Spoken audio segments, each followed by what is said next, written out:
Muchas gracias.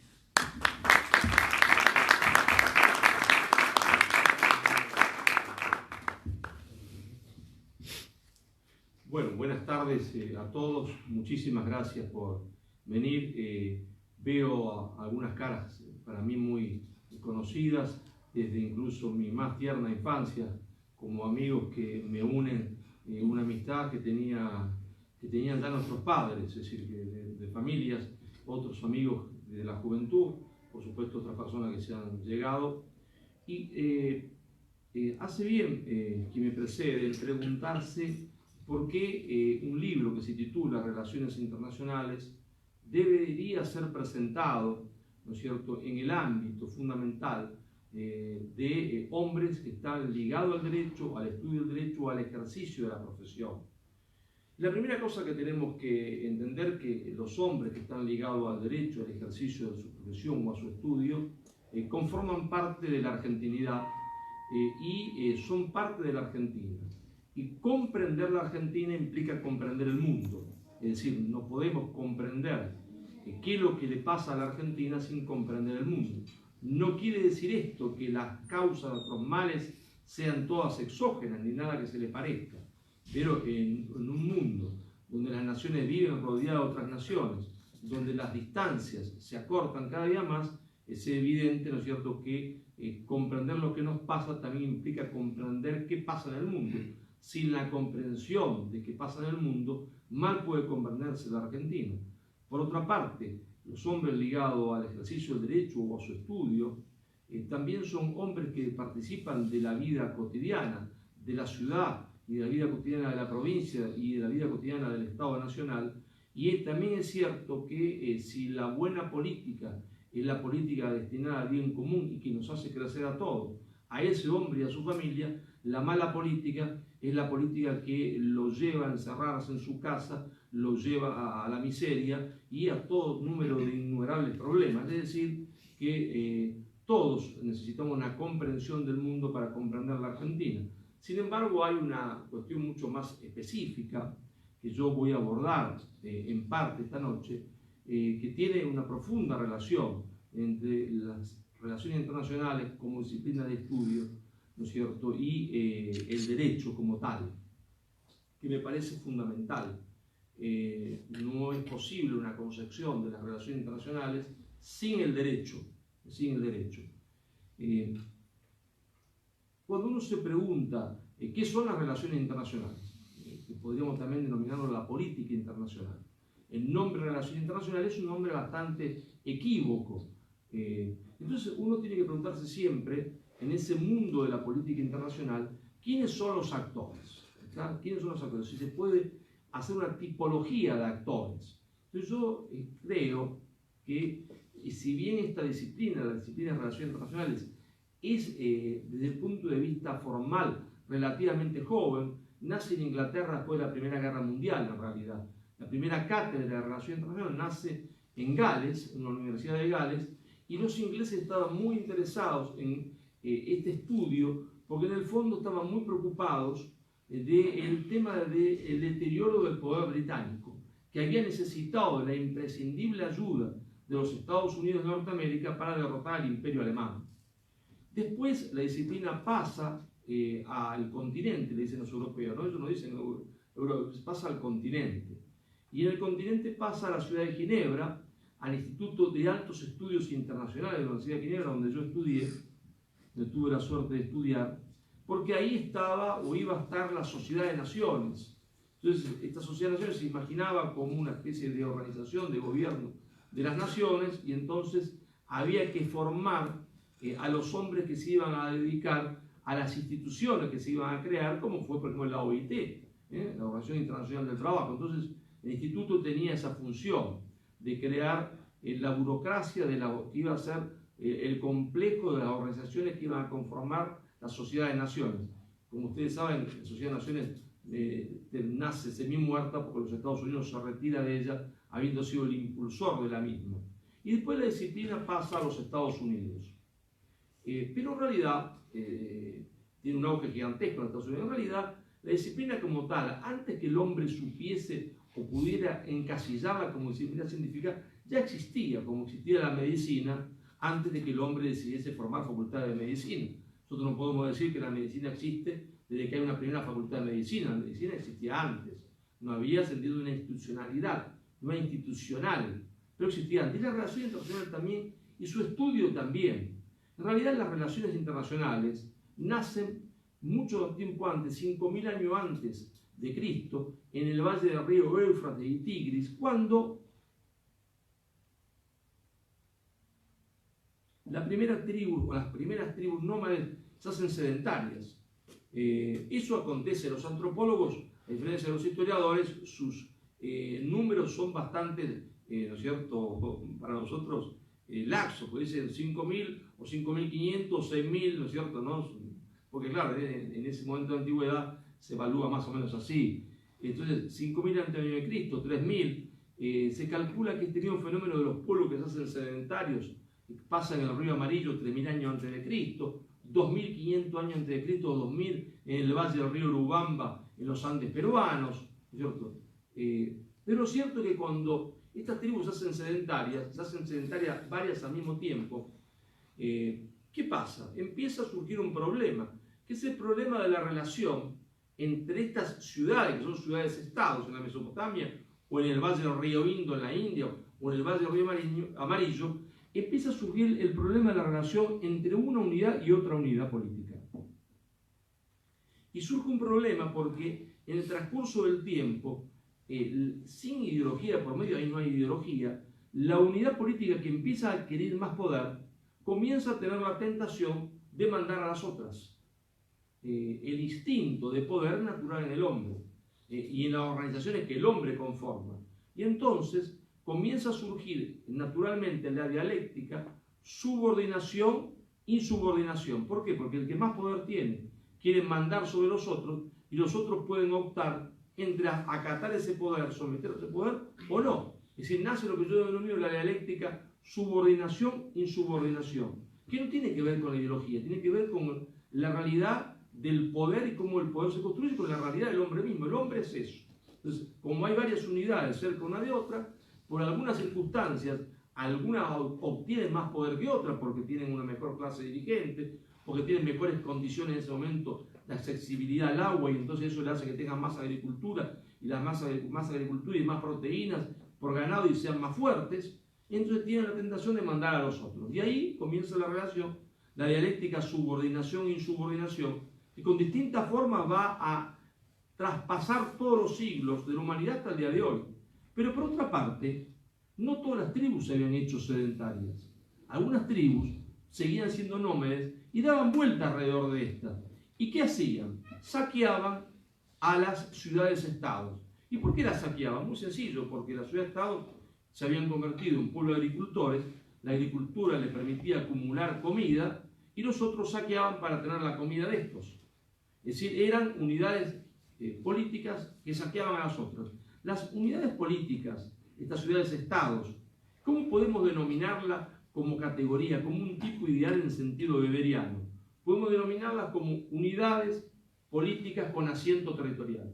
Son unidades políticas con asiento territorial. Puede ser muy primitiva en su constitución, en su forma de Estado, no importa eso, pero son unidades políticas con asiento territorial.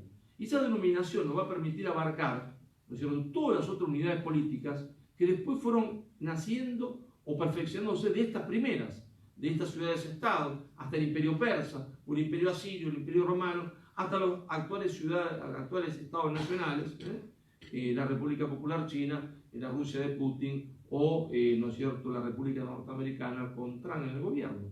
¿Qué son? Unidades políticas con asiento territorial. Y para ellas, para todas ellas, independientemente de quién gobierne, independientemente de la ideología que tengan, puede ser marxistas, capitalistas, socialistas, entre ellas, no importa la ideología que tengan, siempre rige la misma dialéctica.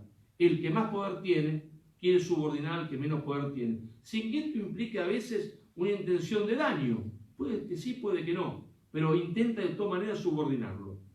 Y eso se daba en el sistema socialista, con el gran hermano soviético, ¿no es cierto?, que subordinaba a Hungría, ¿no es cierto?, a Rumania, a Checoslovaquia, como se daba dentro del campo capitalista, independientemente de la ideología.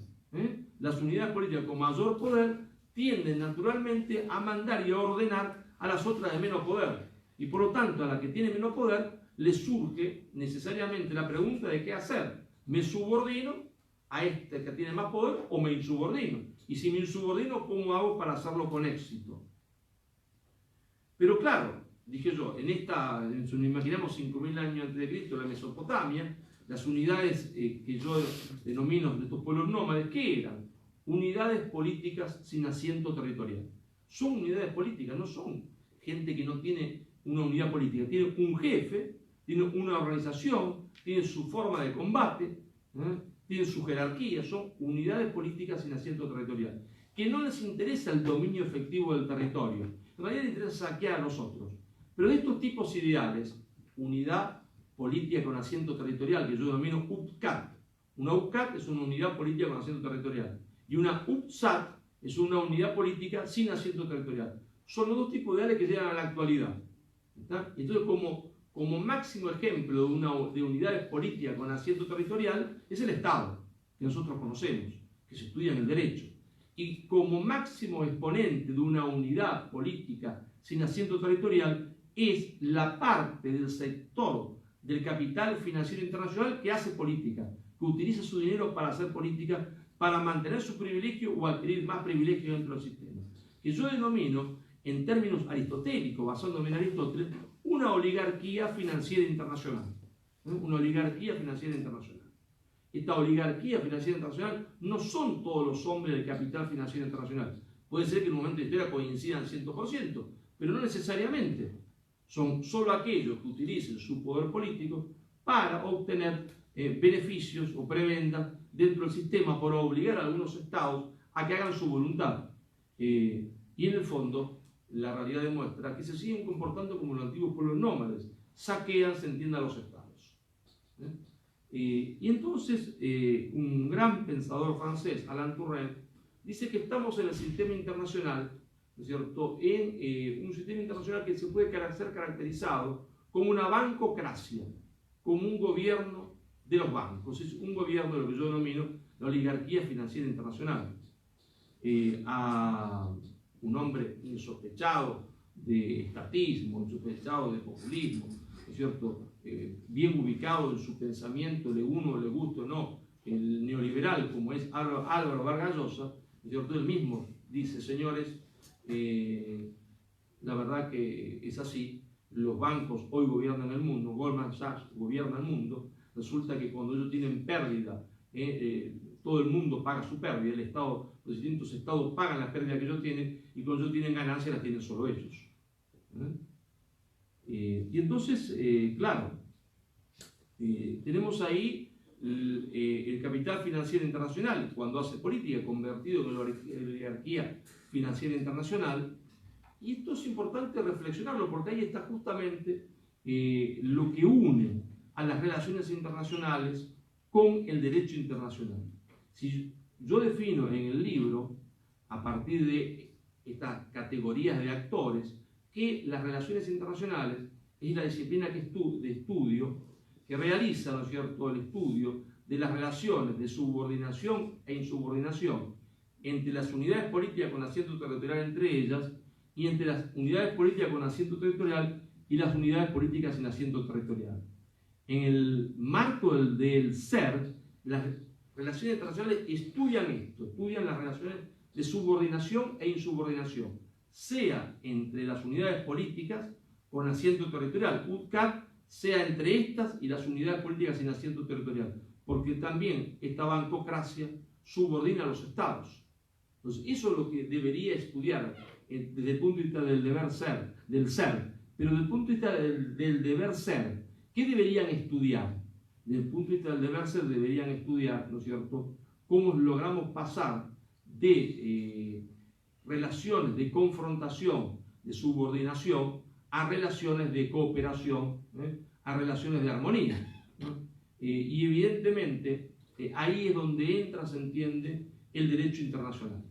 Ahí es donde entra el derecho internacional, porque la disciplina de las relaciones internacionales, yo me desmarco de lo que ha sido siempre el pensamiento realista clásico dentro del marco de la disciplina de relaciones internacionales, y me desmarco del idealismo, porque el realismo creía que el mundo era como era y no había nada que hacer. Siempre sería un mundo, se entiende, de bestias combatiendo unos con otros. Y el idealismo creía en sus estudios que con solo el marco del derecho podía esas bestias encasillarle y convertir al hombre, se entiende, y a sus estados en seres angelicales. Y no era una cosa ni la otra. El estudio debe ser el estudio de la realidad, pero el hombre está llamado siempre a pensar en el deber ser, a cambiar la realidad. Y esa realidad también se cambia con normas, se cambia con normas. Y entonces ahí es donde entra en juego, ¿no es cierto?, el derecho para convertir estas relaciones en relaciones de cooperación, en relaciones de armonía.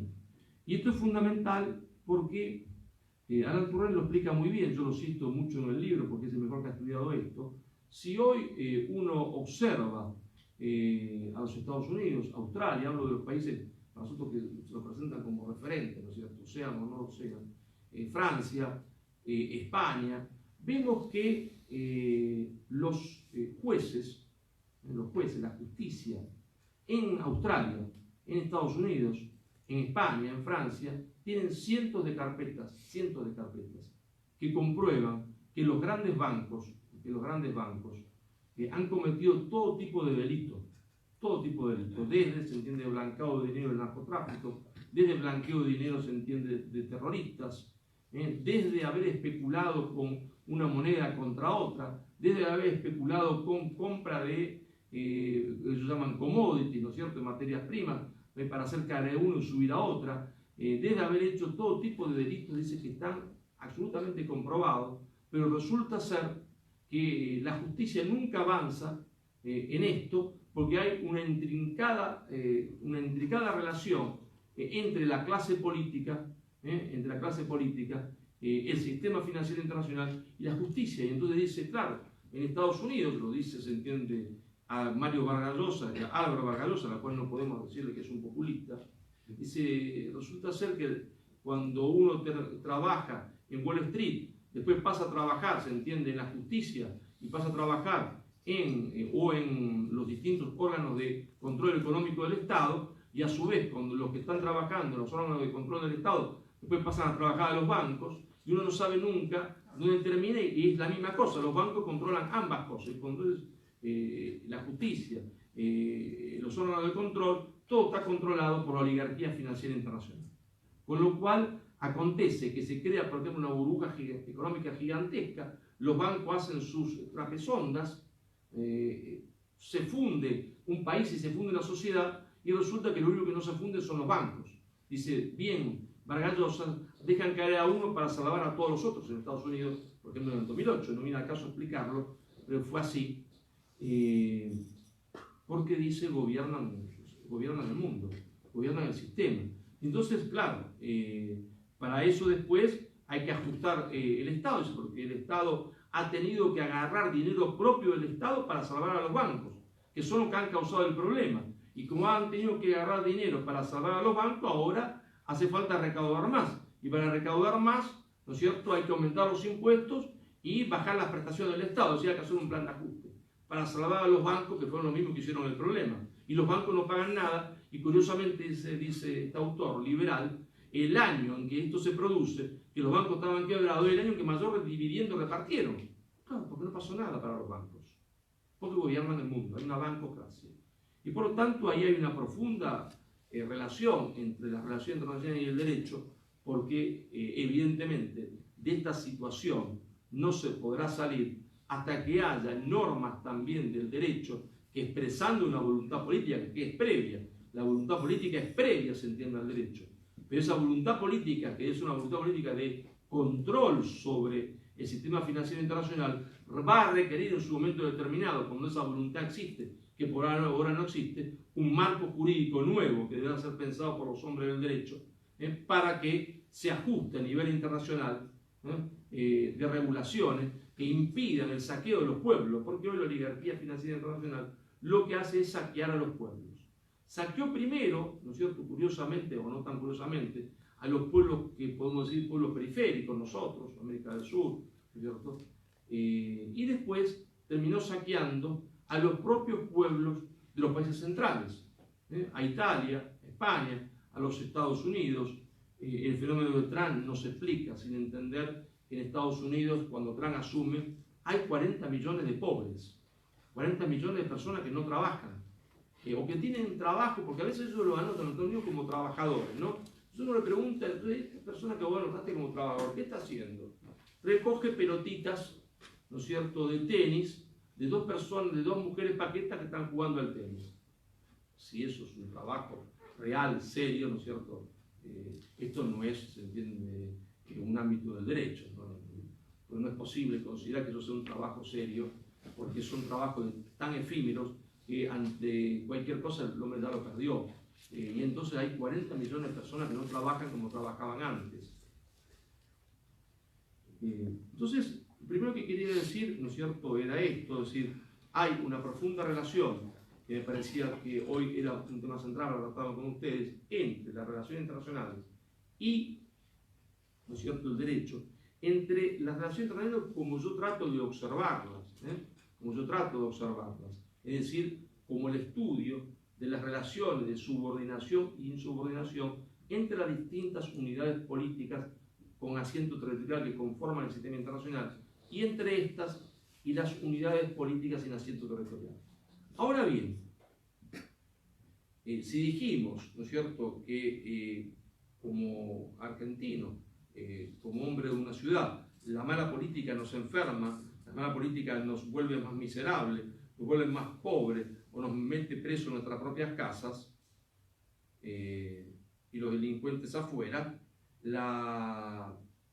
entonces también hay otra relación, quiere decir que tenemos que conocer, que son estas relaciones de poder, sin pretender que todas las causas de los males sean exógenos. Nosotros tenemos que reflexionar sobre esto. Sobre esto hay que reflexionar, ¿no es cierto?, que durante muchísimo tiempo la unidad política que mayor poder tuvo, ¿no es cierto?, en el escenario internacional fue Inglaterra. Entonces, y hay que reflexionar sobre cómo Inglaterra construyó su poder nacional, cómo hizo para industrializarse, para tener poder, o cómo, por lo menos, cómo nosotros podemos visualizar que hizo en parte para eso. Cómo hizo Estados Unidos, cómo hizo Alemania. Es que siempre fue Alemania un país próspero. Nosotros tendemos a creer, ¿no es cierto? Si uno sienta a cualquiera, desde los 12 años hasta los 80, solemos creemos así, que los alemanes siempre fueron prósperos, que siempre fueron ordenados, habrán sido siempre ordenados, siempre muy honestos, ¿no es cierto?, siempre muy marciales, de llegar a horario a todos lados. Es otra imagen en el colectivo, que tenemos en el inconsciente colectivo. Creemos que los Estados Unidos fue siendo un país rico, ¿no? Y no sabemos, ¿no es cierto?, que los Estados Unidos fue en su momento un país algodón dependiente, que vivía de la exportación de un solo producto y que le iba mal. Le iba mal porque tenía un solo producto que vender al mundo, que era algodón. Puede sonarnos a nosotros parecido con una situación de la Argentina, ¿no? Que es un país que, más allá de errores y esfuerzos realizados, sigue siendo un país que depende de la exportación de pocos productos primarios para obtener divisas, lo cual trae un grandísimo problema, porque nosotros, por circunstancias culturales, por circunstancias políticas, por circunstancias históricas de movimientos políticos que hicieron determinado tipo de sociedad, nosotros tenemos, si queremos decirlo de alguna manera para comparar, tenemos necesidades sociales, culturales, ¿no es cierto?, que son semejantes a las que puede pretender un español o que puede pretender un francés, pero resulta que nuestro esquema productivo se asemeja más, ¿no es cierto?, a el de Angola, con todo respeto que podemos tener con la gente de Angola, que al sistema productivo se entiende de Francia, de Canadá, de Australia o de los Estados Unidos, se asemeja más a este. Entonces, ahí hay un primer choque, porque, que provoca muchísima crisis y tensiones en Argentina, porque el sistema productivo tiene una realidad y nuestras pretensiones son otras, distintas a lo que el sistema productivo puede dar. Un sistema productivo basado en la exportación de producto primario no es suficiente para estas pretensiones, ¿no? Y entonces, ¿cómo hicieron esos países tienen una concordancia más o menos, nunca existe esa concordancia, porque el hombre siempre está desconforme en cualquier parte del mundo, entre las pretensiones y lo que produce. ¿Cómo hicieron para industrializarse? ¿Cómo hicieron para crecer? ¿Cómo hicieron para desarrollarse? Es una gran pregunta, un gran interrogante que yo me vengo planteando, tratando no de decir que tengo la verdad. Uno lo que hace es poner ideas para poder debatirla y perfeccionarla. Me vengo planteando de este primer libro, que se llamó La insubordinación fundante, breve historia de la construcción del poder de las naciones, que continuó con insubordinación y desarrollo, las claves del éxito y el fracaso de las naciones, y que hoy esta trilogía se cierra con relaciones internacionales. En realidad, si uno quisiese observar el pensamiento, en el primer libro yo hago un esbozo de lo que creo es la respuesta a la pregunta que he planteado. En el segundo libro trato de profundizar esa respuesta, y en el tercer libro trato ya de dar un marco teórico que diga definitivamente la respuesta es esta, pero que abarque como un marco teórico más importante. Y entonces yo humildemente elaboro la idea de que todos los procesos emancipatorios exitosos, todos los procesos de desarrollo exitosos, todos los procesos que han sacado a un pueblo periférico, porque Estados Unidos era un país periférico y Alemania también, fueron el resultado de una insubordinación fundante. Es decir, del rechazo al orden ideológico establecido por la potencia dominante, más un adecuado impulso estatal. Sí, ¿el rechazo de qué? Porque esta unidad que tiene más poder, como acontecía en el valle del río Éufrates y Tigre, intenta mandar a esta, pero ahora no la manda por la fuerza fundamentalmente, sino la manda por el poder de las ideas. Le dice que para desarrollarse hay que hacer una cosa que ellos no hicieron. ¿No es cierto? Y en nuestro imaginario, ¿no es cierto?, nosotros creemos que Inglaterra fue siempre un lugar que fue desarrollado. Creemos que hubo ahí desarrollo, industria, progreso, eficiencia, que en la hora inglesa, que fue siempre así. Creemos que Alemania también tuvo, no sé, habrá tenido locomotora desde siempre, habrá fabricado acero desde el año 0 de Cristo, qué sé yo. Eso es nuestro imaginario. Nada más absurdo que eso, ¿no es cierto? 1848, 1850, 1860, Alemania vivía de exportar, y nos puede sonar parecido, ¿no es cierto?, a nosotros, vivía de exportarle a Inglaterra vacas, madera y trigo. De eso vivían los alemanes. Los alemanes no tenían casi ningún tipo de industria hasta prácticamente 1870. Era una industria muy primitiva y la pasaban mal. Entonces, si no la pasaban mal, habría que preguntarse por qué emigraban tanto. Emigraban porque no había trabajo. Emigraban porque no había trabajo, como emigraban en Italia, como emigraban en España, como emigraban de la Europa Central, porque uno emigra cuando no tiene trabajo. Si tiene trabajo, ¿para qué va a emigrar? Nadie emigra donde está bien. Emigra porque no tiene con qué vivir, tiene que conseguir sustento de otra forma, sino porque se iría, ¿no? Y los alemanes se iban, y se iban muchísimos, porque no tenían trabajo. Y entonces, si uno se ubica, y no voy a hacer un raconto porque terminaríamos toda la noche, pero vamos a darnos solamente una pincelada, porque aparte lo que yo quiero es que compren mis libros, entonces lo ven más en el libro que las posibilidades. Y cuento todo, dice, ¿para qué vamos a comprar el libro a Marcelo? Si usted ya nos contó todo. Entonces vimos la película, ¿no? Y yo no quiero que se lleven el libro. Inglaterra era una isla miserable, esa es la verdad. Una isla siempre verde, llovía todos los días, como llueve hasta el día de hoy. Yo me acuerdo que estando en Inglaterra, cuando fui a estudiar allá, también por la ignorancia de uno, ¿no?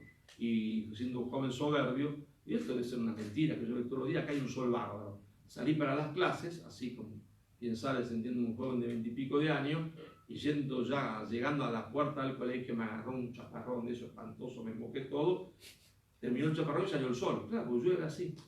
Entonces dije, ahora entiendo por qué estos tipos van con paraguas, eran mucho más inteligentes que yo, que lo dejé se entiende en la pensión.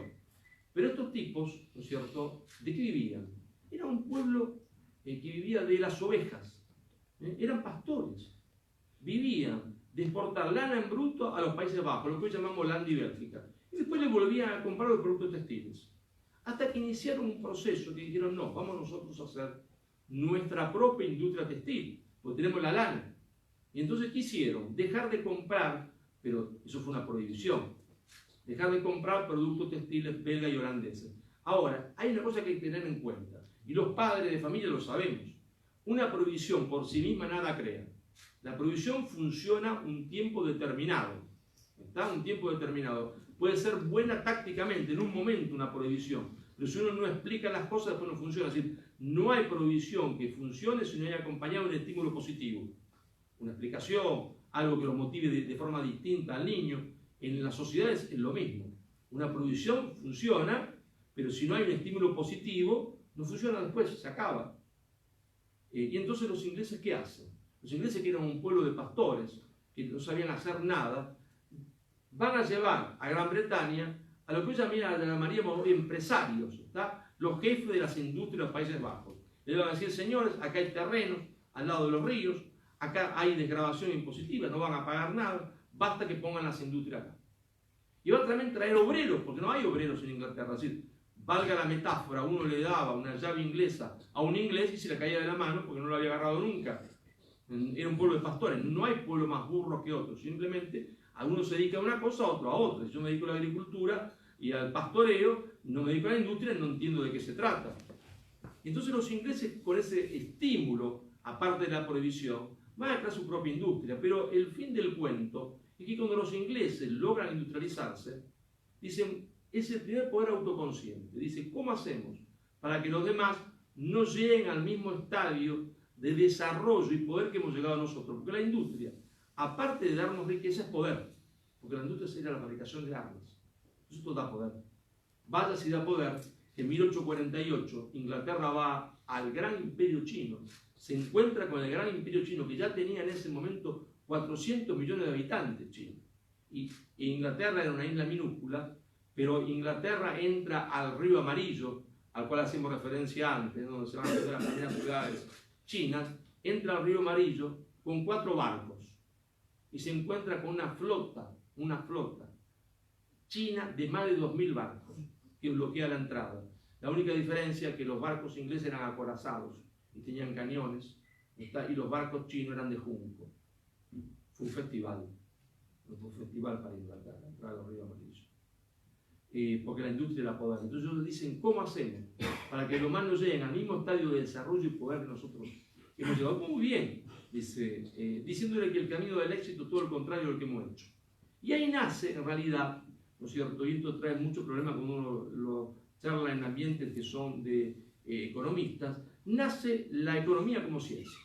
Y es un problema, porque nace con Adam Smith, ¿no es cierto?, que era un filósofo. Adam Smith la va a sacar de la filosofía a la economía para llevarla al lado de la ciencia físico-matemática, para que lo que el día sea indiscutible. Y había un problema. El problema es que Adam Smith había descubierto muchas leyes de la economía que eran ciertas, ¿está? Y hace un gran aporte. Pero había algunas cosas que no, que estaban como pícaramente metidas en el medio o no, pero que no eran ciertas y estaban metidas dentro de la teoría. Es decir, era como un error fundamental. Pero un error fundamental, si uno lo imagina como un cubo no puede rodar en la historia. Ahora, si un cubo lo meto dentro de una pelota, el error circula. Circula la verdad y circula el error. Obvio que había leyes de mercado. ¿A quién podía ocurrirse que las leyes del mercado no existen? Claro que existen. Si yo, ¿se entiende?, voy al mercado de concentración física porque quiero comprar papa, y ese año en Argentina es un verano fabuloso, hermoso, y hay papa de Santiago y de Mar del Plata, y sobra la papa, entonces llegan camiones y camiones, el precio baja y la verdulería va a estar más barato. Y si ese verano, ¿se entiende?, llueve por toda Argentina, y en otro lado, donde no llueve hay sequía, y hay huelga de camioneros, ¿no es cierto?, cuando voy al mercado, la bolsa que ayer la pagué 100, hoy vale 500, y se lo tengo que pagar. Porque mirá, Marcelo, me dice el señor, mira, anteayer habían entrado 500 camiones y entraron 3, entonces, y hay mucha gente que como quiere comprar, vale 500. Claro que hay leyes, obvio que la ley de oferta y de demanda es real. ¿Quién puede en su sano juicio decir que no es real? Lo que no era real es que existiese una división internacional del trabajo, ¿está? Y que esa división del trabajo, querida, no se sabe si por Dios, la naturaleza, un demiurgo, no se sabe querida por quién, ¿no es cierto?, le obligaba a cada uno a hacer supuestamente lo que mejor podía hacer, es decir, a uno agricultura, a otro, ¿no es cierto?, uno café, otro cacao, otro vacas, otro oro, otro plata. Entonces cualquiera me va a preguntar, pero doctor, es natural que si yo tengo una planicie haga trigo, si tengo cordillera saque cobre. Claro que eso es natural. En eso tenía razón. Lo que no tenía razón es que la industria fuese a surgir naturalmente de eso. La industria siempre era, como lo demostraba la experiencia inglesa, el producto de una voluntad política, ¿está? No de las leyes del mercado. Si Inglaterra hubiese dejado de las leyes del mercado su industrialización, hoy sería una isla de pastores, porque la industria ya estaba en los Países Bajos, tenían todas las ventajas los holandeses y belgas, tenían producción en escala, productos de calidad, y nadie podía competir con ellos. Inglaterra se industrializó y se hizo una potencia mundial a partir de la mano mágica de la política. Claro, de la buena política. ¿Por qué? Porque requiere siempre una insubordinación fundante. ¿Y qué es una insubordinación fundante? Una insubordinación ideológica contra el orden ideológico establecido por la potencia hegemónica que me quiere pasar a gato por liebre, pero además requiere del impulso estatal. Y ahí es cuando viene la buena política. ¿Por qué? Pues el impulso estatal, ¿no es cierto?, convierte lo que está en potencia en acto. Entonces la gente se complica, ¿no? Porque es un término filosófico, potencia y acto, Aristóteles. Es muy fácil, no hay nada que sea muy difícil de explicar. Es decir, ¿qué es una semilla de roble? La nada. Yo la aplasto, ¿no? Viene acá, viene Marcelo Napolitano, iba a aplastarla, va con el zapato y la aplasta. Pero eso es en acto, y en potencia. En potencia esa semilla que la aplastó es un roble. Si yo la pongo en una maceta, él se la lleva a la mujer, la cuida durante X cantidad de años, después va, se entiende, a Granado Baigorri, la planta en la casa, al cabo de tantos años va a tener un roble que él la va a poder agarrar a patada al roble y el roble no se va a mover. Es decir, contenía todo lo necesario para hacer, se entiende, un roble, esa semilla insignificante. La Argentina es igual. La Argentina es una semilla de roble, contiene todo para ser una potencia y sin embargo no lo es. ¿Por qué? Porque la insubordinación ideológica sin adecuado impulso estatal no es nada. Y el adecuado impulso estatal, ¿qué quiere decir? Muy sencillo también de explicar. Los liberales, ¿no es cierto?, ¿qué quieren? Que Marcelo Napolitano se lleve, se entiende, la macetita con el roble, con la semillita de roble, y la deje en la casa sin nunca echarle agua. Si llueve en el patio, si llueve bien, crece. Y si ese año de sequía, no crece. Es decir, usted no haga nada. El Estado nunca debe intervenir. Entonces, por ahí tiene suerte y llueve. Y germina. Y si no llueve, se embromó. Perdió el regalo que le di. Y el estatismo loco que quiere. Échele usted 5 litros de balde de agua por día. Y si le echo 5 baldes de agua por día, se va a podrir. ¿Está? Porque no hay incluso, eso quiere decir que el estatismo loco no deja espacio a la libertad del hombre. ¿Verdad? El otro no controla y convierte que el hombre sea lobo del hombre y esto, se entiende, anula al hombre. Entonces hay una armonía entre el yo y el nosotros. ¿Verdad? Uno es la exageración del yo y otro es una exageración del nosotros.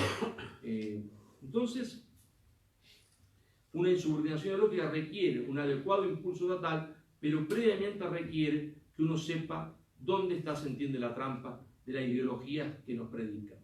¿No? Requiere siempre esto. Es un problema porque el que más poder tiene siempre está inventando ideologías de subordinación. Pero es porque sea malo, es que hay una teoría de la conspiración en absoluto.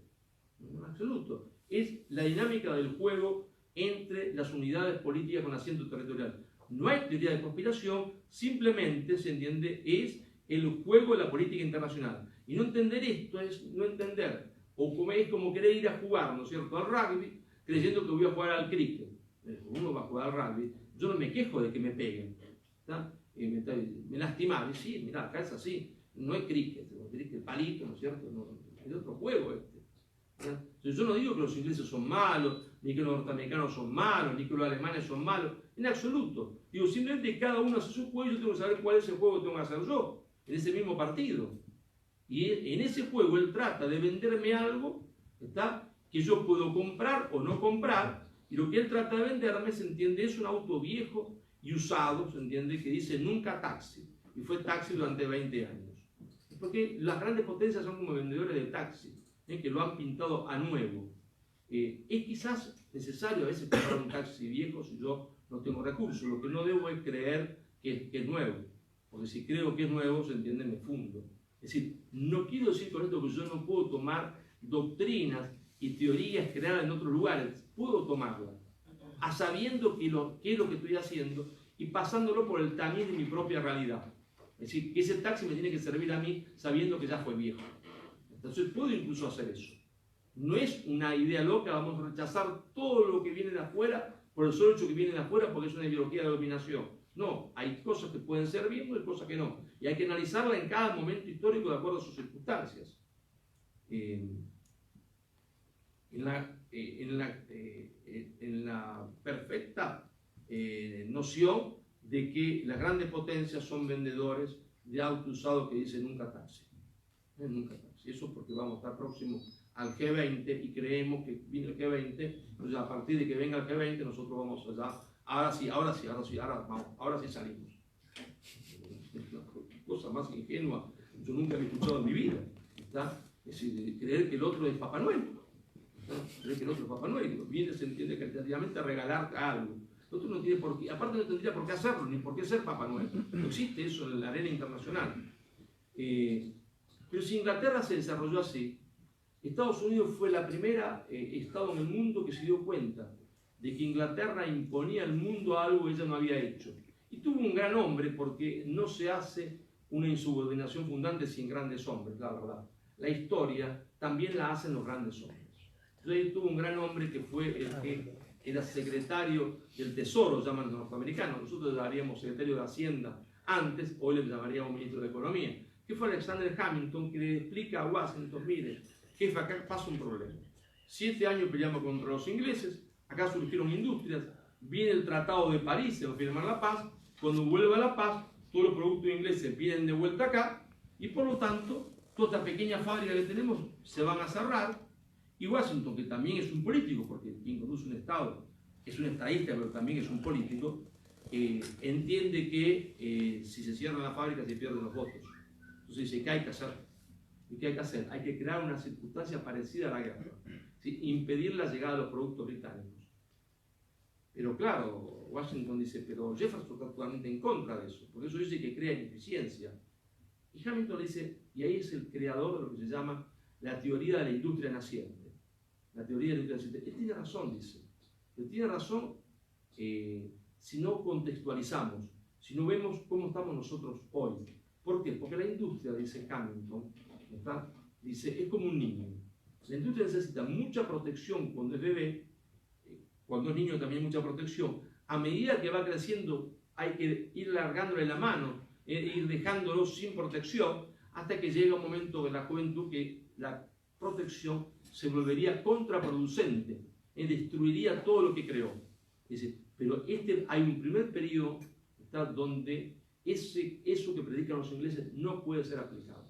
Es el argumento de la industria naciente. Se está rebelando contra lo que era en ese momento la ideología liberal llevada al plano de la ciencia y por lo tanto indiscutible. Nadie podía discutir a Adam Smith porque se entiende como una nueva Biblia. Entonces, lo de Hamilton era realmente desafiante, porque discutir que Adam Smith no tenía razón, que no era la mano mágica del mercado lo que iba a desarrollar Estados Unidos, sino que era la mano mágica de la política, hasta que fuese necesaria, ¿está? Y ahí viene la buena o la mala política, porque cuando es mala y cuando continúan dando la protección que ya no se tiene que dar, porque uno recibe del otro prebendas, se entiende que no debería recibir.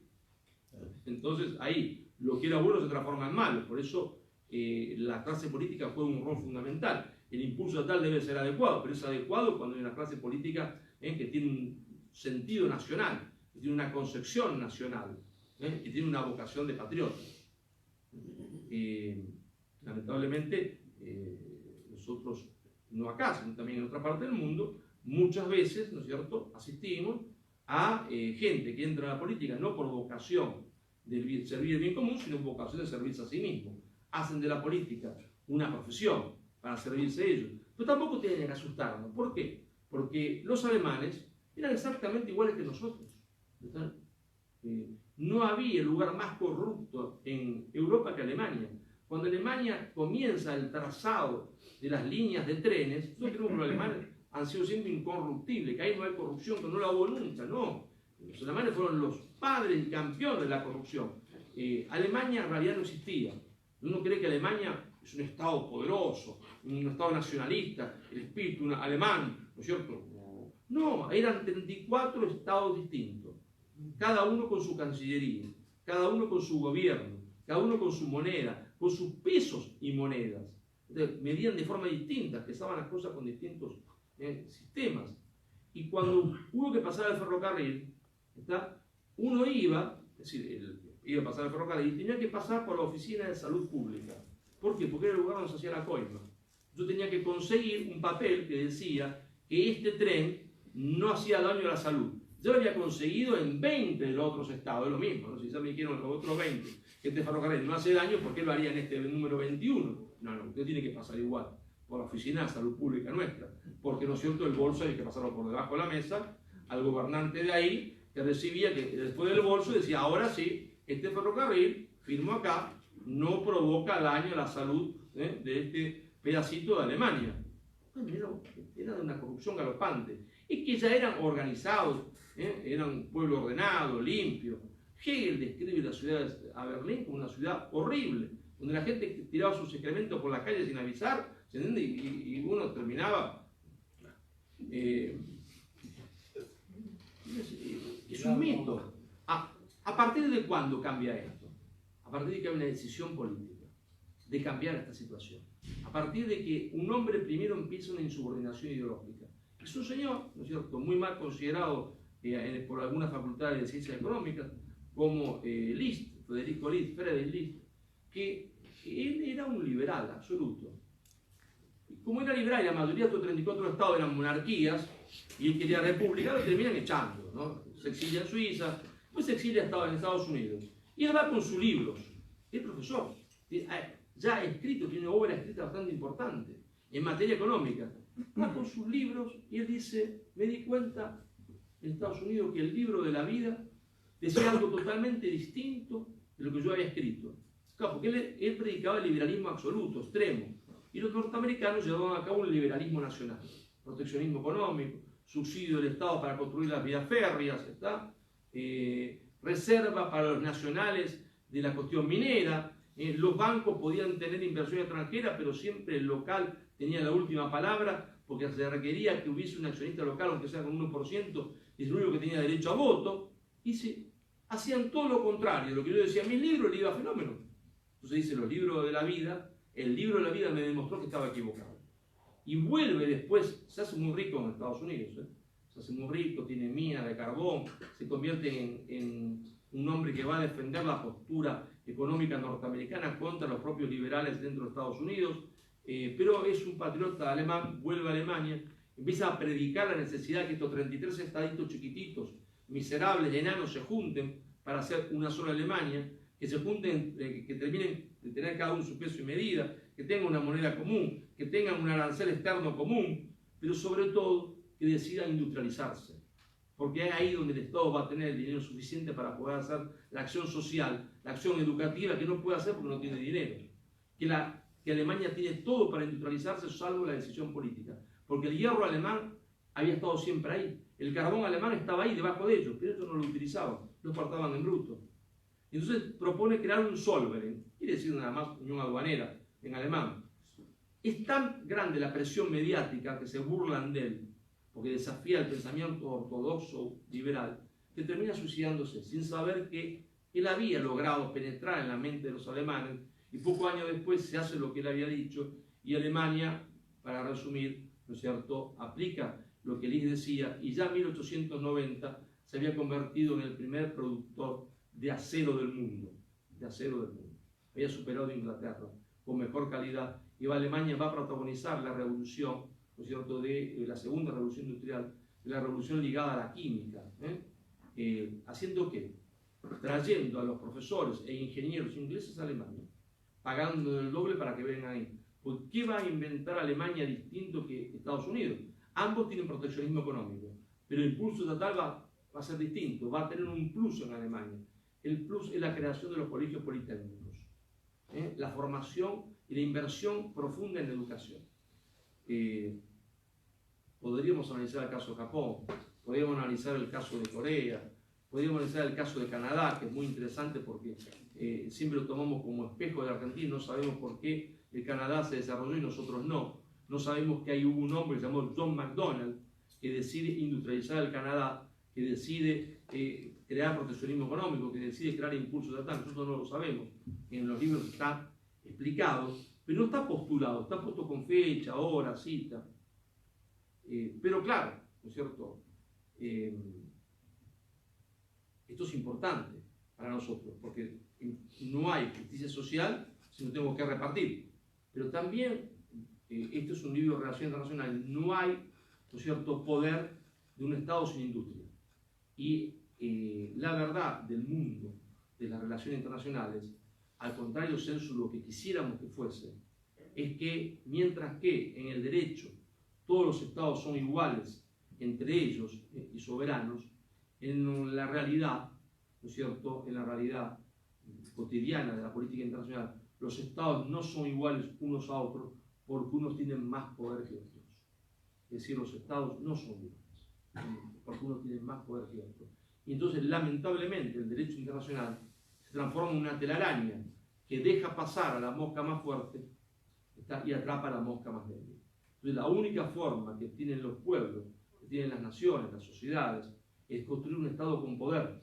Sin poder no hay Estado, no hay soberanía, y sin poder no hay capacidad de resistir la imposición del otro, que no es por malo que quiera sacarme lo que yo tengo, sino porque es el juego de la política, es así.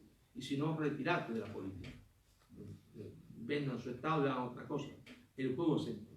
Y entonces, claro, para no aburrirlos, quizás dejar después un poco para las preguntas, no sé si se da en este marco, esas experiencias norteamericanas, esa experiencia que también podríamos decir la alemana, la canadiense, la más tardía de Corea del Sur, que es muy interesante porque en el año 1963, el año que nací yo, por eso me lo acuerdo siempre, a veces no me acuerdo ni cuándo nací, en materia de números. ¿Saben cuántos huevos comía por semana una familia coreana? ¿Cuántos se pueden imaginar? Alguna de las señoras que están, ahí está, Mariana, ¿cuánto te imaginas que podía comer una familia coreana por semana de huevos? Media docena. Media docena, dice ella. Comía un huevo por semana. Lo comía el padre para adquirir un poco de proteínas para poder ir a trabajar. Así eran de pobres. Así eran de pobres. Y Corea del Sur, tiene la superficie del Chaco, con una desventaja. El Chaco es casi todo cultivable, ¿cierto? Y si tuviésemos irrigación, cosa que no hemos hecho, porque nunca hicimos la canción de Bermejo, sería una pampa húmeda, siempre lo demoramos, nunca se hace. El 80% de Corea del Sur son montañas incultivables. En el 63 comía un huevo por persona. No tienen petróleo, no tienen minerales, no tienen ningún lugar donde hacer las presas hidroeléctricas, es decir, eran pobres como ratas. Hoy son una potencia industrial. Nosotros fabricamos autos mucho antes que ellos. Teníamos industria siderúrgica mucho antes que ellos. Y hoy, Corea del Sur tiene un producto industrial bruto mayor que el de Brasil, que tiene 250 millones de habitantes. Bueno, tiene que llamarnos la atención. Entonces, ahí resulta que la explicación siempre fácil es la del mito. Seguramente, como estaban en guerra con Corea del Norte y estaban aliados de Estados Unidos, porque era la Guerra Fría, Estados Unidos les prestó el dinero para la industrialización. Es el camino fácil. El del atasco, el del no estudio. El del estudio dice otra cosa. El estudio dice que Estados Unidos no le prestó jamás un solo dólar para la industrialización. Le prestaba dinero ¿para qué? Para la compra de armas y que para que pagaran a las tropas norteamericanas que estaban ahí, para que comprasen comida, que no podían producir, lo compraban en el exterior, para alimentar a los propios norteamericanos. Corea se endeudaba. No hubo ningún plan Marshall para Corea del Sur. Entonces, es más, cuando ellos intentaron hacer su primera acería, presentaron un proyecto al Banco Mundial, que ustedes saben, el Banco Mundial no es un Estado, un voto. El Banco Mundial, como el FMI, depende de las acciones que cada Estado ha puesto ahí, ¿no es cierto?, el dinero para las acciones que tiene y los votos. Y ahí mandó durante mucho tiempo, ahora va a mandar China, pero durante mucho tiempo mandó Estados Unidos. En ese momento mandaba a Estados Unidos. Le contestó el Banco Mundial que no le iba a dar un solo dólar para hacer su acería, porque Corea no tenía ningún destino industrial, que nunca se iba a industrializar.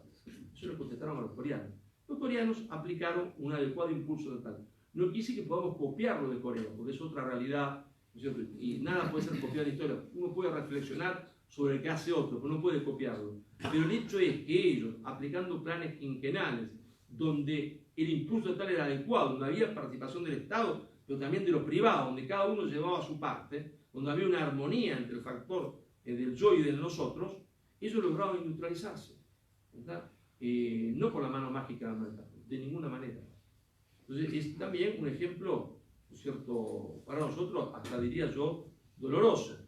Doloroso porque una Argentina que tuvo industria mucho antes que ellos, que tuvo desarrollo muchos años antes que ellos, hoy tiene 30% de pobreza y Corea prácticamente ha eliminado la pobreza. Ese coreano que comía un huevo por semana no existe más. Es un coreano que viaja por el mundo, que es un obrero que tiene un estándar de vida bastante aceptable.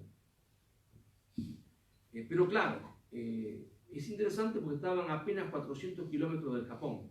Porque a veces nos dicen, no, pero las cosas no pueden ser hechas de manera semejante porque el mundo se ha achicado tanto que ahora la distancia. Pero Corea estaba a 400 kilómetros del Japón. La industria japonesa ya eficiente, enormemente desarrollada, estaba a 400 kilómetros y ellos rechazaron el capital japonés. Construyeron todas sus industrias. Hoy esto, ¿no es cierto? Samsung. La mayoría tendrá Samsung o otra marca que también será coreana. Yo siempre hago enojar a un gran amigo nuestro, un hombre mayor, la verdad no debería hacerlo enojar porque un día se me va a morir del enojo. Le digo, mirá, Soso, le digo, que vos tendrías que estar fabricando celulares. Entonces se enoja, claro, pobre Soso, ¿no es cierto? Él fabricaba las camisas Sosotex, ¿no es cierto? Pero Samsung comenzó así. Era Soso, de la calle San Luis, fabricaba, ¿no es cierto?, camisas. Era un Soso de una calle San Luis de Seúl. Nada más que hoy Samsung hace esto, televisores, videos, todo tipo de parafernalia que yo ya no sé ni el nombre que tienen, pues es al mismo tiempo saca fotos, graba, todo qué sé yo qué es. Yo le pido a ver que mi hijo me enseñe, porque yo no sé qué cosa es esto. Bueno, pero es Soso. Lo que hoy es Samsung era Soso, es que nosotros deberíamos haber tenido Samsung acá. ¿Está? Porque empezamos mucho antes que ellos, mucho antes. Soso acá que el señor de Samsung allá en Seúl. Pero claro, es para pensar. Yo solo quiero que pensemos. No tengo una receta. El estatismo loco tiene receta. Los liberales tienen receta. No haga nada, yo hago todo. Es para pensar. ¿Por qué? Bueno, porque los tiempos también es cierto que cambian. El proteccionismo económico el de Estados Unidos, de Hamilton, del 1700 y pico, no puede ser aplicado hoy. ¿Está? Eso no quiere decir que uno no tenga un esquema de defensa industrial o un proyecto industrial, que no tenga un adecuado impulso estatal, de adecuar el impulso estatal a las circunstancias actuales. ¿Qué quiere decir esto? ¿Que debemos abandonar el proyecto industrial? No, porque la única garantía que podemos tener para que nuestra nación tenga poder, que eso quiere decir el mundo de las relaciones internacionales. No hay Estado sin poder, no hay unidad política sin poder que pueda subsistir en la historia de la humanidad, porque desde el principio, desde asirios y caldeos, el que más poder tiene manda al otro. Quiere decir esto que nosotros nunca más podremos fabricar quizás heladeras en masa, ¿no? Porque de la irrupción de China, que todo lo hace por millones y por millones, su escala de producción es de tal naturaleza que no será difícil alguna vez poder hacer algo que sea competitivo en ese tipo de producto. ¿Quiere decir eso que no vamos a tener nunca más industria? No. Quiere decir que debemos ver qué industria podemos tener, proteger lo que tenemos mientras tanto, es decir, proteger lo viejo antes que nazca, hasta que nace lo nuevo, pero lo nuevo tiene que ser distinto de lo viejo. Entonces vamos a poner un ejemplo. Nosotros tenemos que realizar también algo que podemos aprender de los alemanes, no un politécnico. Nosotros tenemos un politécnico en Rosario ahora, que es uno de los pocos colegios que ha podido mantener la excelencia en su formación. Esa es la verdad. Unos pocos colegios que han podido mantener la excelencia es el politécnico. Nosotros tenemos 100 politécnicos en Rosario. Pero no solo politécnicos, valga un juego de palabras, no solo politécnicos de las ciencias físico-matemáticas, ciencias duras, sino un politécnico de la cultura. ¿Sí? Ese nivel, pero en ciencias sociales. ¿Por qué? Porque tenemos que producir y tenemos capacidad para hacerlo, y lo hemos demostrado. Y ahí no necesitamos escala de producción. Por ejemplo, reactores nucleares. Hemos ganado licitaciones de reactores nucleares en Australia, la hemos ganado a los franceses, a los alemanes. Quiere decir que ahí nosotros tenemos ventaja. Ahí tenemos ventaja y tenemos que profundizarla. Profundizarla, por ejemplo, quizás en energía solar, quizás en energía eólica. ¿Por qué? Porque Argentina tiene el parque eólico más grande del mundo en la Patagonia. Entonces es estúpido que el día que eso se pueda utilizar, porque la tecnología algún día va a hacer que lo utilicen, que se pueda utilizar, hoy no es rentable, ese día nosotros importemos, entiende, las máquinas para hacer de la electricidad, viento de la electricidad de afuera. Ya tenemos que ser nosotros la vanguardia de eso. Lo primero que tiene que llegar a ese conocimiento para que sea rentable somos nosotros, que tenemos el parque eólico más grande del mundo. Entonces tenemos que exportar satélites, porque exportar los satélites es mucho más que exportar limones. No quiere decir que dejemos de exportar limones, pero yo le preguntaría, ¿no es cierto?, al presidente de la Nación, ¿cuántas toneladas de limón hacen falta para que sea equivalente a lo que gano con un satélite? Y no alcanza todos los limones que podemos producir. No quiere decir que no hay que vender limones, mandarinas, naranjas, trigo, soja, todo lo que podamos, pero hay que producir satélites. Ahí tiene que estar dirigido el impulso estatal. Pero dije yo un politécnico de la cultura. ¿Por qué? Porque si la excelencia debe ser la cultura, no implica solo en las ciencias físico-naturales, en las ciencias duras, sino también en las ciencias sociales, en las humanidades, en lo que antes se llamaba mejor humanidades. ¿Por qué? Porque tenemos una ventaja gigantesca para hacer, por ejemplo, películas, ¿está? Que exportar una película da tanto dinero como exportar un satélite. Válgame Dios, y una de las principales cosas que exporta Estados Unidos es cine. Cine, televisión, y da una riqueza gigantesca. Y nosotros tenemos una ventaja fabulosa. Tenemos, se entiende, 400 millones de personas que hablan castellano, no tenemos que traducirla. Y tenemos capacidad para eso porque tenemos una inventiva, tenemos genialidad. Pero para eso hay que tener, y hay que fomentar las humanidades, de la humanidad, el estudio de la historia, donde surge la creatividad, la poesía. Cuando uno estudia poesía o cuando estudia arte, no es que está haciendo algo improductivo para la nación. Todo eso también puede ser productivo. Yo siempre pongo un ejemplo que parece un ejemplo baladí. No es baladí. La Argentina fue el primer país en el continente americano que hizo un cómics. Paturuzú fue mucho antes que existiese eso o algo similar en Estados Unidos. Y eso lo copiaron de acá. Y eso, si nosotros hubiésemos fomentado eso a nivel de toda la lengua, todos los países que hablan español, hubiese dado una fortuna gigantesca. Nosotros tendríamos que tener nuestro propio Hollywood, se entiende, en San Luis, en La Rioja, en San Juan, qué sé yo, donde fuese. ¿No? Quedaría muchísimo dinero. Es decir, que nosotros tenemos que enfocar. Digo estos dos ejemplos, hasta diría yo, ridículos, porque quizás alguien estudiando más diría, no son estos sino otros lo que hay que aprovechar. No me interesa, yo puedo fallar, pues no es mi función, yo no soy un técnico en eso.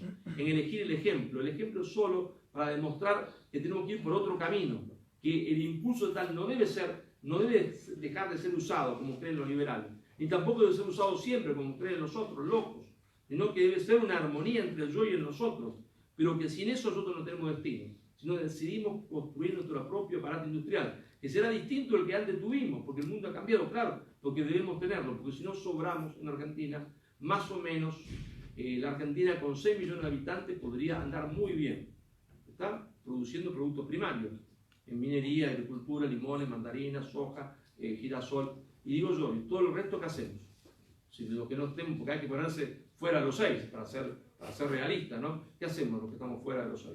Yo me voy a Italia con el pasaporte, otro se va a Alemania, otro a Suiza, y otros se dirán a la pobreza. ¿Qué hacemos? Entonces, si queremos ser un país para todos, esto hay que reflexionarlo. Y entonces, cuando yo digo, presentemos un libro de relaciones internacionales, ¿no es cierto?, en el Colegio de Abogados, quiero decir que esto es una reflexión que nos abarca a todos, pero nos abarca a todos también, como dijimos, porque esta disciplina necesita y va a necesitar la Argentina, los países de la América Latina y todos los países del mundo un día ponerse de acuerdo, ¿está?, para rechazar esa subordinación ideológica que hoy la hacen los grandes bancos, porque son los grandes bancos los que subsidian a todas las fundaciones que nos predican las cosas que nos llevan a la ruina, morales y económicas, pero también porque será del mundo del derecho, cuando haya vocación política, que tendremos que crear los tratados que den el marco legal necesario para controlar a ese capital financiero internacional que ha quedado después, se entiende, del año 1992, cuando Estados Unidos reforma su ley de bancos, ha quedado como el zorro libre en el gallinero libre. Y hay que poner de vuelta las reglas para que el zorro no pueda entrar al gallinero, y esas reglas son reglas jurídicas que algún día el mundo del derecho deberá reflexionarlas. Y en Rosario tienen mucha tradición los hombres del derecho de reflexionar sobre estas cosas, porque no se olviden ustedes que yo no soy un especialista en esto, Pero Rosario ha sido, ¿no es cierto?, cuna de teorías del derecho, como la Casa de Golmi y el trialismo. Ha tenido grandes hombres del derecho en todas sus ramas, y por lo tanto yo pienso que por esa tradición no hay por qué no pensar que nuestras facultades privadas y públicas de derecho no tengan que ya estar pensando en ese tipo de leyes que nos permitirá, se entiende, construir, se entiende, las reglas para que el zorro no esté libre en el gallinero libre. Muchísimas gracias.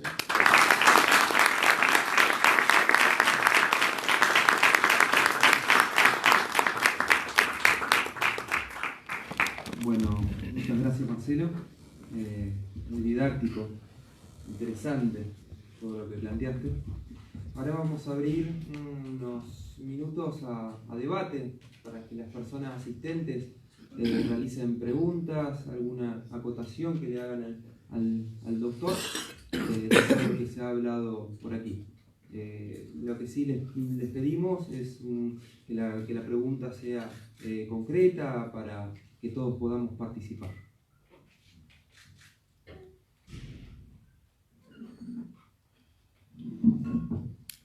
Los asustos pueden preguntar. Allí al señor. Sí. Vos, Marcelo, planteás que hay tres ámbitos fundamentales,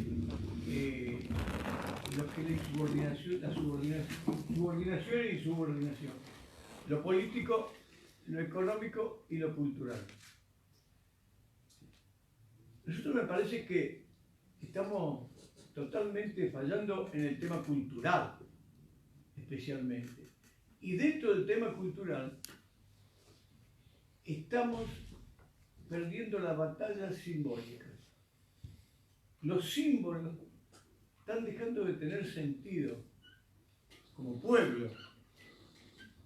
Las cosas que en la década del 70 tenían un sentido a favor y en contra, todo el mundo sabía lo que significaba y lo que implicaba, se han ido diluyendo con las distintas ideologías que nos han ido incorporando. Y entonces, a mí me parece, bueno, vos hacés la diferencia respecto de que lo político y lo económico tienen un tiempo, y lo cultural tiene un tiempo mucho más largo. Sí, claro, yo en el libro... Pero me gustaría que puntualizara sobre ese punto. Sí, uno en una presentación del libro no puede abarcar todos los temas del libro. Él está haciendo referencia a una de las partes fundamentales del libro, donde en este libro yo intento elaborar una teoría quiere decir que es una teoría que se aparta del marxismo, se aparta del liberalismo. Entonces yo digo que hay en la relación internacional una dimensión política, hay una dimensión económica y hay una dimensión cultural, ¿no es cierto? La dimensión política determina la dimensión económica, pero ambas se entrecruzan en el corto y mediano plazo. Pero si la dimensión política determina la dimensión económica, sin embargo, la dimensión cultural determina ambas, en el muy largo plazo. Lo que pasa es que como es en el muy largo plazo que se interrelacionan una con otra, y a veces nuestra vida, la vida de todos los hombres, es más efímera que ese largo plazo histórico, nosotros tendemos a no verla. Pero realmente sí, el factor determinante siempre es el factor cultural. Uno se pone viejo y quizás al ponerse viejo aprecia más, ¿no es cierto?, que cuando es joven, a sus padres y a sus abuelos, ¿no es cierto?, que hacían referencia que cuando uno es joven no quiere escuchar mucho. No lo digo solo porque está mi hijo presente para que me escuche, ¿no es cierto?, que también me vendría bien, pero claro, muchas veces las madres y los padres nos hacían referencia a cuestiones de índole moral, de índole moral. Las madres constantemente estaban a los niños, estaban a mí, como había estado mi abuela, mis tíos, diciendo cosas que parecían superfluas, pero a nosotros nos parecía superfluo en ese momento, pero eran de índole moral. Va una persona anciana, se entiende, en el colectivo, vos tenés que levantarte y darle el asiento. Y todas cosas así que tienen que ver con la cultura de los pueblos, con la cultura de los pueblos. Y claro, porque intuían que en el fondo, la cultura era muy importante que lo otro. Cuando los sectores inmigrantes en Argentina llegaban a la ciudad de Rosario y se enorgullecían de ser pobres pero honrados. No eran pobres, en términos que hoy llamaríamos pobreza, no eran pobres. De ninguna manera eran pobres, tenían casa, tenían trabajo. Pero se llamaban, decían, no somos pobres pero honrados, decían. Y ponían como un hincapié fundamental en eso que eran valores. Es un orgullo, los valores. La esencia es en los valores. No robarás. Respetarás, entiende, a los mayores. Respetarás a los mayores. Tú, la viejita, tenés que hablar haciendo.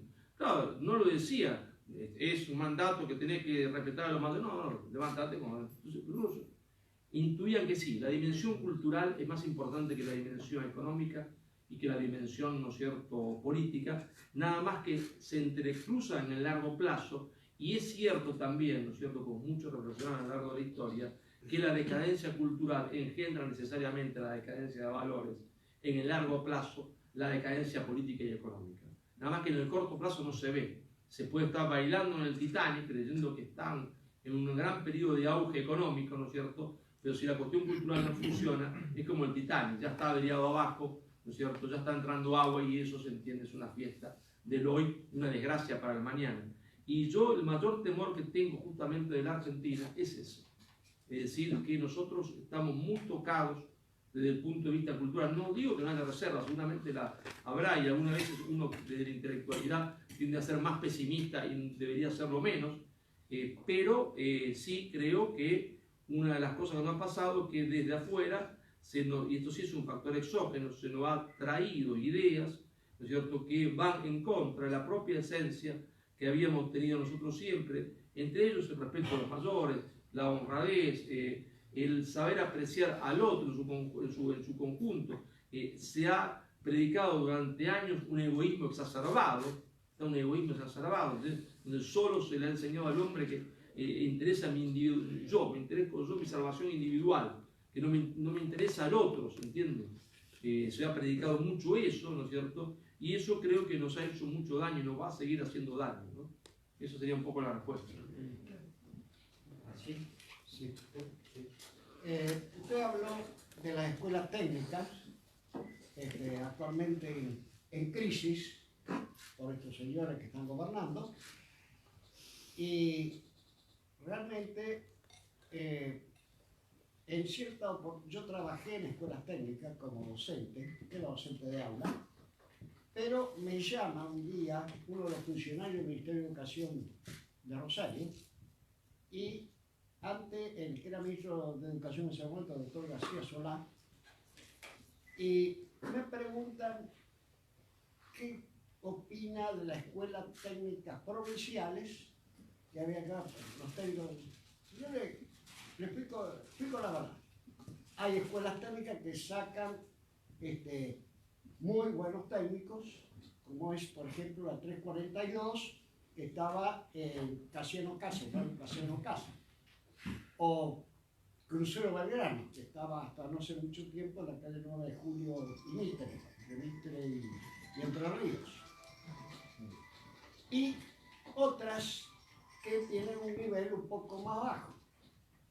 Pero todo sirve. ¿Por qué? Porque en el Politécnico y en estas escuelas técnicas de categoría se puede sacar lo que es un técnico verdadero. En las otras se va a sacar un obrero que era un obrero calificado, mano de obra calificada, para las distintas empresas. Así que nos habíamos puesto a hacer todo ese trabajo, después quedó en la nada. Inclusive había diseñado un terciario de energías no convencionales, para sacar una persona para energías no convencionales. El jefe que atendía todo era un psicólogo. Sabía ni siquiera medio pepino, perdón el término, de lo que es la energía no convencional. Y es un ejemplo que yo estoy dando, ¿no es cierto?, un poco de cómo somos los argentinos. Estamos con las economías regionales. Perdón, ¿podría ir a la pregunta concreta? Sí. Yo lo que pregunto es lo siguiente. Para un desarrollo, ¿es fundamental el transporte en este momento barato para llevar a cabo a grandes distancias? Sí, claro, el transporte es fundamental. La Argentina tiene en eso una deuda extraordinaria. Suele ser más caro llevar, se entiende, algo de acá a Buenos Aires que traerlo del puerto de Hamburgo a Buenos Aires, ¿no? Para es más caro un container de acá a Buenos Aires que de Hamburgo a Buenos Aires. Sí, nosotros tenemos que hacer eso, como tenemos que hacer tantas otras cosas, pero lo que nosotros decimos los argentinos, no hay que olvidarse que esto no hay que menospreciarse. No. Es decir, los alemanes eran tan malos como nosotros, tan corruptos como nosotros, tan ineficientes como nosotros. Cambia por cuando se decide uno trabajar para que eso cambie, ¿no? Si no, los pueblos no cambian nunca, pero cambia con la decisión de que eso de una vez por todas debe cambiar, porque no hay unos pueblos que sean mejor que otros. Todos más o menos somos hombres, unos más negritos, otros más blancos, otros más amarillos, otros más mezclados como nosotros, otros más mezclados incluso nosotros, pero en el fondo todos tenemos más o menos virtudes y defectos semejantes. Cambia cuando una comunidad se decide a que eso debe cambiar. Pues si no creemos en el mito de que los alemanes se desarrollaron, son alemanes, los coreanos son coreanos, y en Corea, cuando yo digo el año 63, había lo que se llamaba la hora coreana, todo el mundo llegaba una hora tarde. Y había 110 alumnos por clase y no aprendían nada. Ahora aprenden, pero llevó su tiempo. Bueno, vamos a pasar a las dos últimas preguntas de la noche. Teníamos allá indicado y acá el señor de acá. ¿A qué atribuye dentro de su enfoque esta terrible fragmentación internacional, política y de liderazgos voluntaristas que contrasta con esa anterior coexistencia relativa y con líderes relevantes? Es como si hubiéramos pasado de los nacionalismos a un neofeudalismo feroz. Bueno, no es realmente mi especialidad esa, ¿no es cierto? No es un punto en el cual yo me haya especializado. Creo yo que hay una decadencia del liderazgo político, producto, ¿no es cierto?, también, entre otras cosas, porque la política cada vez requiere más dinero para ser hecha, ¿verdad?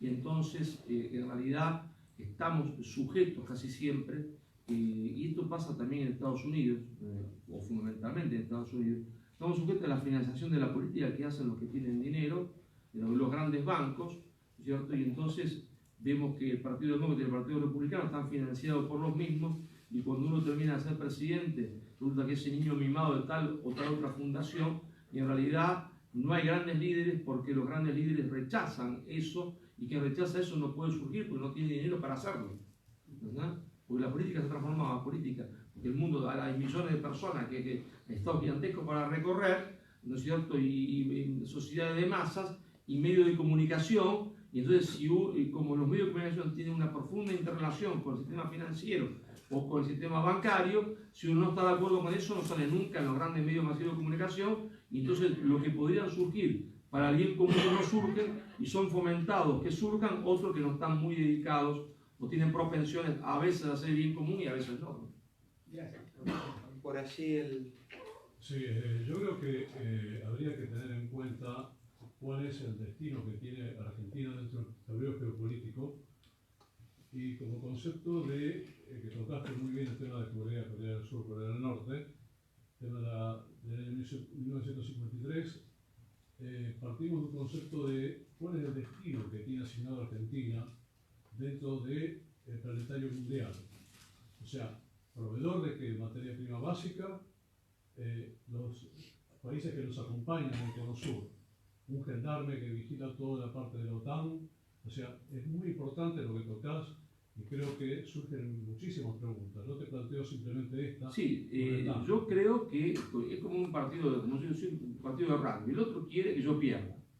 No que a mí me vaya bien, no porque sea malo.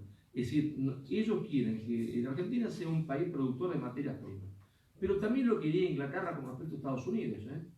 Estados Unidos vendía tabaco, algodón, y Adam Smith, está escrito, no es que yo me lo imagine, está escrito en el principal libro de Adam Smith, La riqueza de las naciones, escrito para los Estados Unidos, donde dice: Estados Unidos es un gran país agrícola no tiene que preocuparse de nada, no tiene que preocuparse de tener industria, en absoluto, debe ser la gran vía agrícola del mundo. Ellos también habían dicho ese destino era el destino de los norteamericanos. Y los norteamericanos un día dijeron no, nos insubordinamos contra ese destino que ustedes quieren para nosotros. Aunque esa insubordinación nos cueste mucho trabajo y aunque ese desafío pueda ser castigado, porque si no lo hacemos, nuestro destino será la nada. Yo creo que nosotros también en Argentina debemos decir eso. Eso es lo que ustedes quieren para nosotros, no queremos otra cosa para nosotros. ¿No? Una última preguntita ya, en el fondo. De acuerdo a lo que usted ha manifestado, a partir de lo que usted ha manifestado, de que se ha manifestado que de un lado un tipo de política quiere que no meterse, no intervenir en nada, y del otro, en el otro extremo está el que todo lo controla, todo controlado por el Estado y todo manejado por el Estado. A partir de esto, de los dos extremos, ¿se puede pensar en que hay un centro? Sí, se puede pensar que hay un justo medio. Es decir, que hay que buscar siempre la armonía como categoría fundamental de la existencia humana. Y esa armonía como categoría fundamental de la existencia humana también tiene una concreción política, ¿cierto? Y un hacer político. ¿Está? Y entonces, claro, y es lo que nosotros tenemos que buscar. Es decir, si uno, y eso es lo que quiero que me compren el libro, no se olviden. Ahora la salida que va a costar. Tampoco que escuché, ya no hace falta. Ya hablé demasiado. Yo siempre digo, ya hablé demasiado. Si uno observa todos los análisis históricos que yo hago en los 3 libros, ¿no es cierto? Sea el de Estados Unidos, se va a dar cuenta, ¿no es cierto?, que siempre los que han tenido éxito han sido aquellos, se entiende, que no han sido extremistas. Es decir, que han tratado de buscar una armonía entre lo individual y lo colectivo, entre lo espiritual y lo material. Buscar una armonía, porque la armonía es la categoría fundamental de la existencia humana. Y eso, llevado a la política, es lo mismo. Da lo mismo en una casa, se entiende, que en una nación. Es decir, en una armonía en la casa, ¿qué voy a hacer? Yo tengo que hacer entre las necesidades de la familia y de ahorro y de gastos, en todo ahorro y nada de gasto. Y no es posible, todo gasto y nada de ahorro. Y tampoco. Es decir, la armonía es la categoría fundamental de la existencia humana. Y eso también se traduce en principios políticos, en principios económicos, en principios, porque es una categoría filosófica, y según se traduce en el derecho. Y bueno, si uno estudia los casos históricos, lo va a ver claramente que es así, ¿no es cierto? Y yo pienso que nosotros estamos realmente en condiciones muy favorables. La gente dice, pero este hombre se volvió loco, terminó la charla, está bien, se volvió loco. Estamos en condiciones muy favorables. ¿Por qué? Porque nosotros tenemos una relación, esta relación de productos, ¿entiende?, que nos ha dado la naturaleza, o Dios, cada uno póngale lo que quiera, ¿está? Y población, con población que a pesar de todas las crisis sigue siendo una población altamente calificada, a pesar de la degradación moral sigue siendo una población en su mayoría de buenas personas y con buenos ideales y con valores, y que entonces esa conjugación de un país que tiene todo, un país que tiene gente que también tiene todo, porque tiene valor y tiene capacidad técnica, va a estar en una porción de la historia favorable. ¿Por qué favorable? Porque cuando en el mundo los grandes se pelean, dejan de prestar la atención a uno. Entonces, el mundo va a una confrontación no bélica, una confrontación entre Estados Unidos y China por el liderazgo del mundo. Y eso, contrario censo, lo que nos dicen que es malo, es bueno para nosotros, porque cuando ellos se pelean nos dejan de prestar atención. Cuando nos dejan de prestar atención, nosotros podemos hacer lo que nosotros queremos, sí que tenemos un poco de voluntad e inteligencia, ¿verdad? Entonces yo creo que se abre ahora una ventana de oportunidad. Esa ventana de oportunidad no va a durar más de 25 años, en el cual podemos hacer nuestra propia insubordinación fundante. Entonces tenemos 25 años para hacerla. Cuando esa pelea termine y haya un ganador o haya una cohegemonía, porque dejen de pelear si se repartan el kiosco o el supermercado, ya no habrá más espacio. Así que creo que tenemos una gran responsabilidad, porque tenemos una gran ventana de oportunidad. Estarán nosotros aprovecharlo o desaprovecharlo, pero creo que son, al contrario de que nos dicen todos que estamos mal, terrible, que la situación es espantosa desde el punto de vista internacional, en la mejor situación de todas. Lo que no tenemos todavía es en que alguien o nosotros que nos hagamos cargo de llevar adelante, ¿se entiende? Y de poder entrar por esa ventana.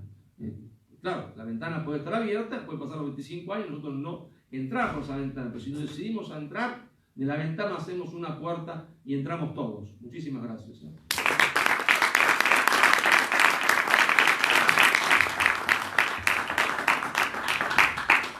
Bueno, brevemente, antes del último aplauso, le entregamos públicamente el certificado de disertante en nombre de este Instituto de Derecho Público y Ciencia Política del Colegio de Abogados de Rosario. Muchas gracias.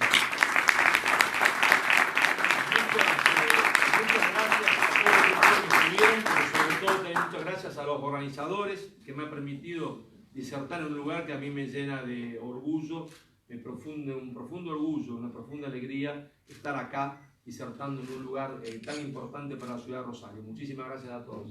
Muchísimas gracias.